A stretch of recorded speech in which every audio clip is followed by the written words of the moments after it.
რატომ უნდა ვისწავლოთ ისტორია? ზოგადად რა არის ისტორია? რისთვის არის საჭირო? როდესაც რაიმე წყაროზე მუშაობთ, პირველ რიგში უნდა შეხედოთ, ვინ არის ავტორი. ხო, ამით მიხვდებით ახლა ეს წყარო ობიექტურია თუ სუბიექტური, ხო და ასევე გირჩევთ ერთ რაღაცას, რომ ერთ თემატიკაზე სამი წყარო მაინც უნდა მოიძიოთ რა. და მე შეადაროთ ერთმანეთს. და დასკვნა თქვენით უნდა გამოიტანოთ. რო იძახენ ისტორია მარტივი არის, არ არის მარტივი ისტორია. უბრალოდ მაგარი არის. ბოლომდე ჩაძირული ხარ ისტორიაში, მის კვლევაში. ერთი რჩევა მინდა მოგცეთ რა.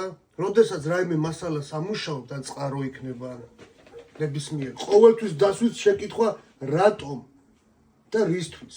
ანუ რატომ მოხდა ეს და რისთვის მოხდა. ეს მიგიყვათ პასუხამდე რა. დაიმახსოვრეთ ეს რჩევა.